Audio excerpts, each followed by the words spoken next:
அனைவருக்கும் வணக்கம். ராமஜெயம். நாம் இன்று பார்க்க போவது தசரதன், ராமர், லக்ஷ்மணன், பரதன் அவங்களோட பாசத்தை பற்றி நம்ம பார்க்க போகிறோம். அயோத்தி நகரில் 60,000 ஆண்டு ஆட்சி புரிஞ்ச தசரதர் நம்மளுக்கு பின்னாடி ஆட்சி புரிய வாரிசு இல்லைன்னு கவலைப்பட்டு புத்திர காமேஷ்டி யாகம் செஞ்சு 4 புதர்வல்களை பெற்று எடுக்கிறாரு. அவங்க வேறு யாரும் இல்லை, ஸ்ரீராமனோட அவதாரம். எடுத்தது நாராயணனே. லக்ஷ்மணன், பரதன், சத்ருகனன். இந்த 4வரில் ராமரை தசரதருக்கு ரொம்ப பிடிக்குமா. அவர் மேலே ரொம்ப பாசம் வச்சுருந்தாராம். அவரை அரசவைக்கு கூப்பிடுவாராம். கூப்பிட்டு வாப்பா அப்படின்னு கூப்பிட்டா, ஏன்னா அவர் நம்ம நாராயணனே பிறந்திருக்காரு, அந்த இதனால் கூப்பிடுவாராம். வந்ததும் பேசுவாராம். பேசினா அவர் முன்னழகை பார்த்து ரசிப்பாராம்.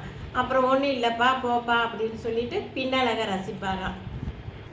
விஸ்வாமித்திரர் யாகம் காக்க தசரதனை ராமரையும் லட்சுமணனையும் அழைக்கிறார். தசரதருக்கு 2 பேர் மேலே இருக்க பாசம் அனுப்ப மனசில்லை. இருந்தாலும் வேள்வி காக்க அனுப்பணும்னு ராமரையும் லட்சுமணனையும் அனுப்புகிறார். இதுதான் பாசத்தோட வெளிப்பாடு. ராமருக்கு பட்டாபிஷேகம் செய்ய போகிறோம்னு நினச்சி தசரதர் ரொம்ப பாசத்தில் சந்தோஷப்படுறாரு.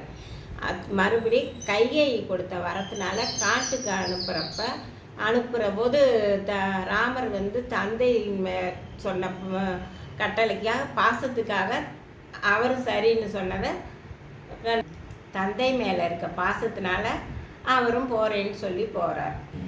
இப்படி இருக்கையில் லக்ஷ்மணருக்கு தந்தை மேலே கோபம், தாய் மேலே கோபம், பரதன் மேலே கோபம். ஏன் கோபம்? அது லக்ஷ்மணன் ஆதிசேஷனோட அவதாரம். அதனால் லக்ஷ்மணனுக்கு புஷ்புஷ்னா கோபம் வருது. கோபம் இருக்கிற இடத்துல தான் குணம் இருக்கும்.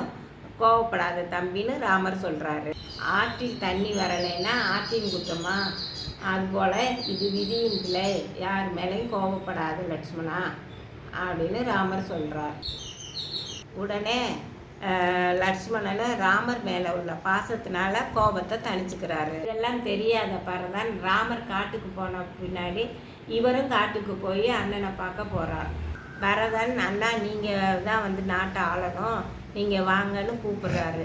அப்போ ராமர் சொல்கிறாரு, அப்பா சொன்னபடி நான் காட்டுக்கு போகிறேன், நீ தான் அரசாளு அப்படின்னு சொல்கிறாரு. அவரோட பாதுகையை வாங்கி போய் தலையில் சுமந்து போய் சிம்மாசனத்தில் வச்சு கிரீடம் வச்சு பூஜை பண்ணிக்கிறாரு.